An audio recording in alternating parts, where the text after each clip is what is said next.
gentlemen. Hi, friends. Welcome to Tell the Truth. Our first guest today relies heavily on whether the people he comes in contact with have very good memories or not. And I can also tell you in advance that he is going to give a very dramatic demonstration of why that is so. Right after we meet our memorable panel here on Tell the Truth. Bill Collins, Peggy, Larry Blyden, and Kitty Carlisle.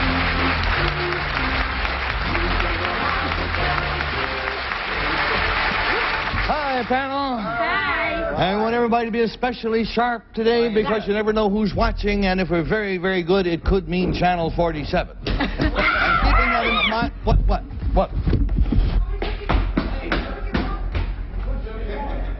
My God. Maybe Channel 50?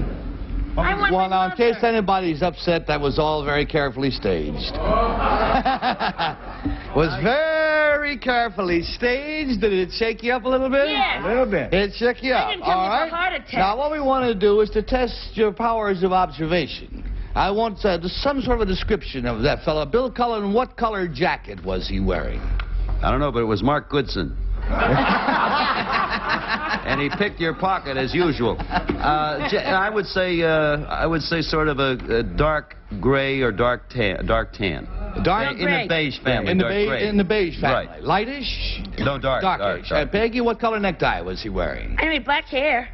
He had black hair. I didn't look at his necktie. It made me too nervous. Larry, what do you think? What color necktie? I think he was wearing sort of a medium to dark gray pinstripe suit. He had no tie at all. And no tie at all? No, no tie at all. Black hair. Had a kind of a blue shirt. He kind of needed a shave. His hair was black and hanging loose over one eye, and he was about 5'9" and weighed about 155, 65 pounds, I would say. Oh, I don't agree with one thing. No, what do you think, Kate? He wasn't wearing a suit. He was wearing a kind of Dress. dark gray and black tweed. Did you say dress? Tweed. He wasn't wearing Tweed jacket. A tweed jacket. He was at least 6 feet tall, maybe 6'1". Well, I think we have enough variance of opinion to call the gentleman out here, an actor and a very good one, and see how close we came. Bob Lloyd, come out here, friend.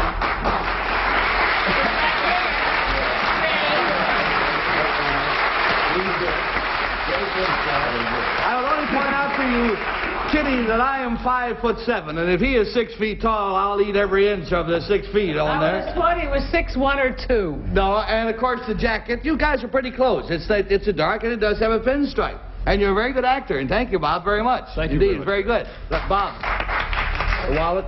Can't trust everybody. I was scared. I've got $2 Bahamian in my card to the Bunny Club in here. I didn't want to lose that. Well, I think that was a demonstration of how your memory can serve you well or serve you ill. Let's meet a gentleman who knows all about that and to whom it is important.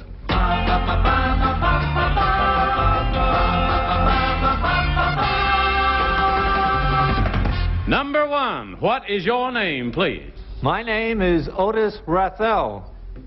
Number two. My name is Otis Rathel. Number three. My name is Otis Rathel. And our job is to find out which indeed is the real Otis Rathel, and here is his fascinating story. It says, I, Otis Rathel, don't move, gentlemen, yet. We haven't heard your story.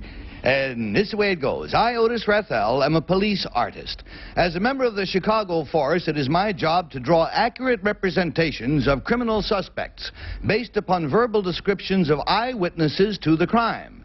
Naturally, the better the memory of the eyewitnesses, the better job I can do. I would like you to look at 3 of my drawings and then an actual photograph of the man we later apprehended. Now, here is my drawing of a criminal suspect arrested some years ago. The drawing, and now there's the man himself. Now, next you see a rapist who terrified half of Chicago. My drawing, and now his photograph. And finally, here is my drawing of Richard Speck, the notorious killer of 9 defenseless nurses. I think you will find the resemblance to the actual photograph is kind of striking. Police art is of major importance in tracking down criminals at large. In fact, in recent years in Chicago, over 60% of the arrests have been as a direct result of my amazingly accurate representations. Signed, Otis Rathel.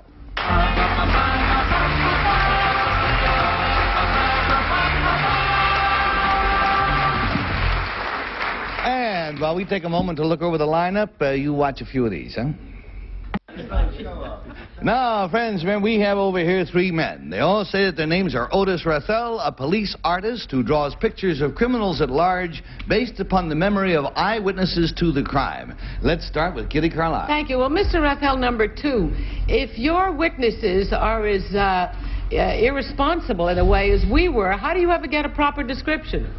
Inaccurate, I think, is the word. Well, most witnesses are accurate in their descriptions. Well, not we weren't about the fellow that picked Gary's pocket. I think possibly if a sketch was being made, we'd have to get a sketch that all four of you would recognize. I see. Number 1, are you a member of the police force as a detective or just as an artist? As a detective. And how did you discover you had this talent? Well, I studied art in college. Oh, I see. Number 3, did you study art? I'm sorry, Kitty, we have to cut you off and go to Bill. I'll stay with number 3. What the heck, we got a nice shot of them lined up over there. Number 3, usually the descriptions you get come from incidents that occur over a longer period of time than this one we just saw. Is that not correct? Not necessarily. I mean, a guy comes running in and zips out, and you expect a good description of him, number 3? Bank robbery? Well, bank robbery. Number 2, I'll ask you. A fellow who robs you at a bank, he's going to look at you, and he's going to take more time. Of course, you're going to be more scared, too, I'll admit that. But he's going to take more time than this fellow did. Is that not so? That's true. What, number 2, I'll stay with you. What's the first thing you ask the witness to describe? I don't. I just asked them to describe the face, and they describe it the way they want to. And number 1. And we go to Peggy, please. Number 1, how many people saw Richard Speck that you were able to get that photograph of him? Just one, the surviving nurse. And you got that from just her description? That's right, she was there. That's terrific. Number 2, if you've got a lot of people as a witness, what do you take? Like a vote on that, how the mouth was and everything, the ones that agree the most, that's what you put on? Do you follow me? Did you say 2 or 3? No, 3. Oh. I thought you said 2, I'm sorry. I probably did, I'm not so hot. Generally, you'll take one, make that picture, and then show it to the rest of the witnesses and see if it sets up. Number 2, where's Chicago Police Headquarters? 1121 South State Street. Thank you. And finally, Larry Blyden. Number 3, how many head types are there? Well, there's no specific head types, and we don't like to put the witness into a pattern. Okay, number 2, when you begin to draw these heads, do you give them a series of things to choose from, or do they just offer you entirely an impression? They offer me an impression, and that's what I start with. Okay, number 1, do you say, was the guy fat, thin? Is that the way you begin? Just a general description of the face and then go from there. Okay, number 2, how long have you been doing this? 8 years. 8 years. Number 3, I'm sorry, Larry. Lots of good questions coming up, but no time for them. So we're now going to have to mark our ballots. We decide as to whether it's number 1 or number 2 or number 3. And as always, we pay $50 for each wrong vote. We pay $500 if nobody comes up with the right answer. And Kitty starts, please. Well, I voted for number 2. I think he's marvelous. I think they're all good, but I believe and I think he was right about the headquarters in Chicago. All righty, we got a 2, Sean. Bill Cullen. Gee whiz, I voted for him, too, and the reason was he had sort of an amused or bemused look all through the questioning, like he wasn't the least bit frightened at anything that was going on here. Pair of 2s. Peg. I voted for number 2. They've used up my reasons. Only once recently have we gone for a unanimous vote. Is it going to happen now, Larry? I voted for number 2 because I'm an individualist and I will not follow. That's the way it goes. If we could draw a picture, the votes are all in. Will the real Otis Rathel please stand up, sir? It's all 3 of them. It's 1.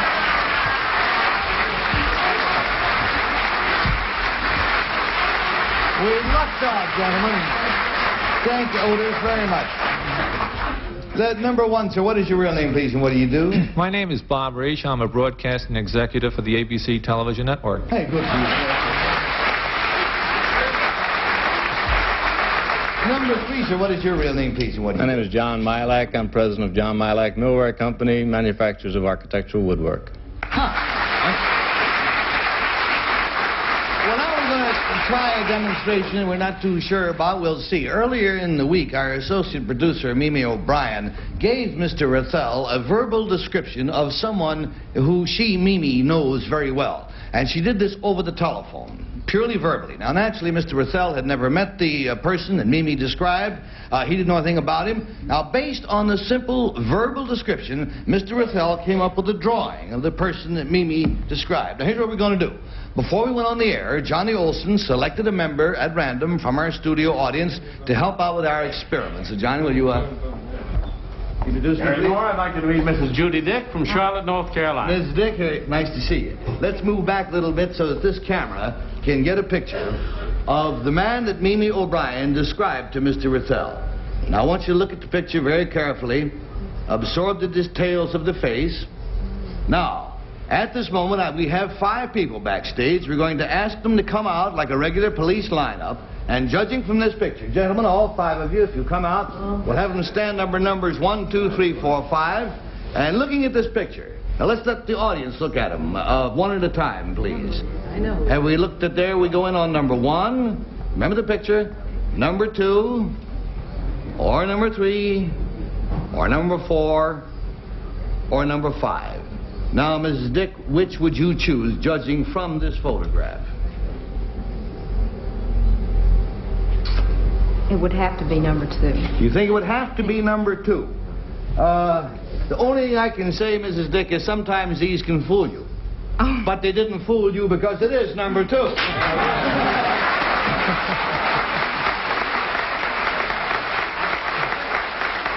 DeBartolo of our staff. Thank you, Mrs. Dick. Thank you, Miss Dick. Gentlemen, order to go down with that floor. We're being with us on the television.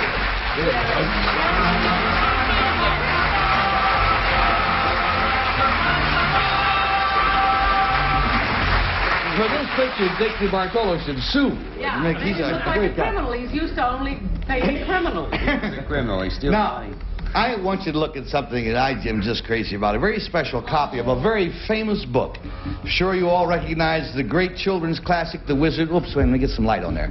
The Wizard of Oz, yeah. Now, this particular copy is a pre-publication edition of The Wizard and is therefore valued at $1,500.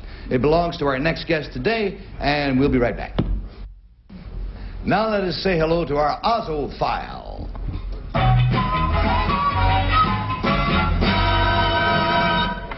Number 1, what is your name, please? My name is Justin Schiller. Number 2. My name is Justin Schiller. Number 3. My name is Justin Schiller. And listen closely while I read Justin Schiller's story from his own private land of Oz. It says, I, Justin Schiller, am an Ozmopolitan, one of a select band of devoted fans of the famous Wizard of Oz books. I collect all kinds of Oz memorabilia, glasses decorated with characters from the Wizard of Oz, a 5-pound tin of Oz peanut butter, a detailed map of the land of Oz, and, of course, a whole raft of old Oz books. We Ozmopolitans even have our own publication, the Baum Bugle. And, of course, we hold conventions during the year, such as the Ozmopolitan Convention, the Munchkin Convention, and the Emerald City Convention, where Ozophiles can meet and discuss their favorite subject. The land of Oz has even introduced new words to our vocabulary. When something is really groovy, it is Ozzy to us. And a letter from one Ozmopolitan to another is signed Best Ozzing, signed Justin Schiller.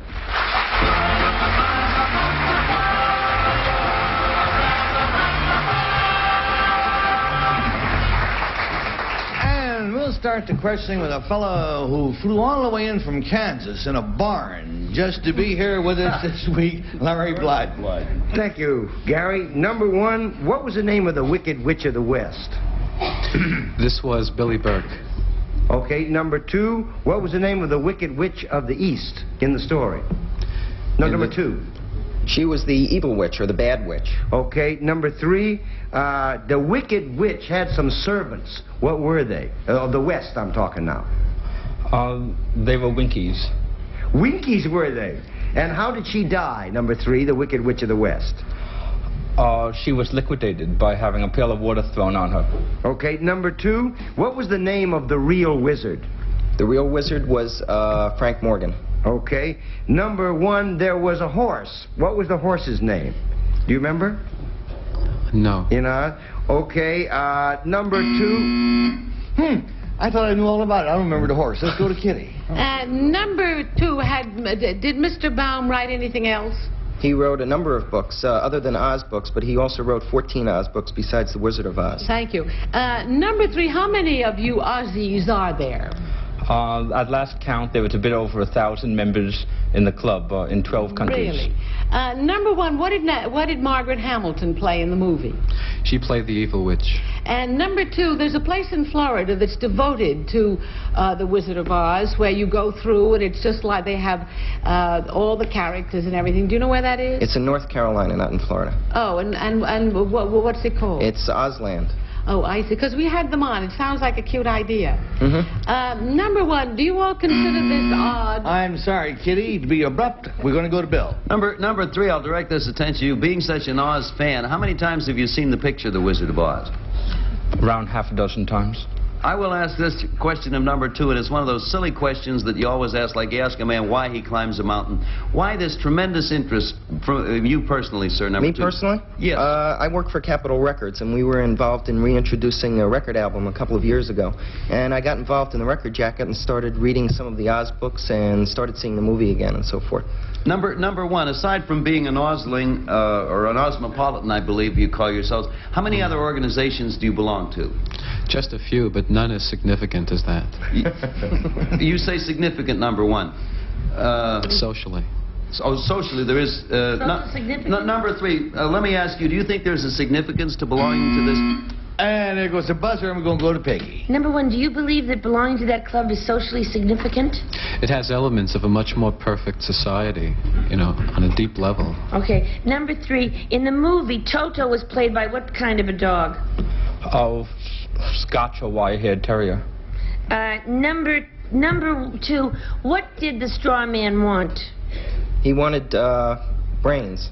And number 1, what did the Tin Woodman want? He wanted a heart. And number 3, what did the lion want? The lion wanted first to have courage and second to be king of the forest. Thank you. Number 2, what was Glinda? Glinda was the good witch, or the witch of the South. Thank you. In the book, or the North in the movie. Thank you. Number 3, what color was... I'm sorry, there we go. And on this basis, we must vote. And, of course, as usual, we vote for number 1, or for number 2, or for number 3. And Larry seems poised and ready. Yeah, I voted for number 3. I got some wrong answers from everybody, except I got a right one from number 3, so I felt that number 3 knew. A reasonable basis to vote for him, and Kitty? I voted for number 1 because I cannot believe that grown-ups would devote this much time to such an organization unless they felt there was some deeper human or social significance. All right, so we have a 1 and a 3 and a Bill Cullen coming out. Bill, hello there, Bill. What we got down there, a message from the first chair or something? I voted for number 2 because he knew that Florida was in North Carolina. So we're all over the place. 1, 2, 3, and Peg? Well, I thought we got wrong answers in 1 and 2. But gee, number 3, I thought Toto was a cairn. When I saw the movie, it looked just like a cairn to me. But you knew everything else, so I voted for you. You might have been a caring to know what a good makeup artist. So anyhow, there we go. And so, the votes all being in, will the real Justin Schiller please stand up? Hey, Justin!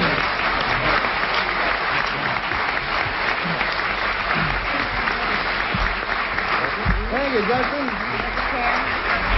Let's find out who our imposters are. And I must say, number 1, you're one of the greatest leg pullers I've encountered in a long time. Well, that's social significant jazz. What is your real name and what do you do? My real name is Norman Schechter, and I produce television commercials for Doyle Dane Bernbach Advertising. Good outfit.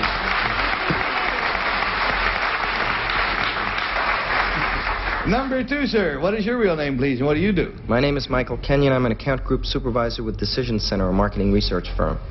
Ah. Mr. Schiller, does your interest in the Oz books and Osmopolia, if you care to call it that, have any relation to your own business relationship? Oh, well, for the past 4 years, we have a bookshop here in New York and specialize totally in early children's books. So it does, in a way, interrelate. I'll date myself, but I can remember just waiting with bated breath for the new edition, the new Oz book to come out. God, it was great. Every Christmas. Yeah, every Christmas, yeah. Great time. Thank you, Mr. Schiller. Thank you, gentlemen, also for being with us here on To Tell the Truth.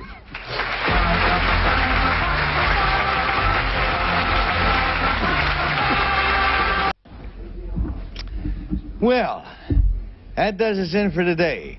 I want to thank our audience. You all have made things very, very easy for us today. Makes a lot of difference when you're on our side. Sometimes it doesn't always work out that way. Panel, thank you all for making this a breeze. And Larry, you will fly in and see us again, won't you? Yes, I certainly will. Yes. On my broom. From 57th Street. And we, my friends, will see you next time with great joy. Take care.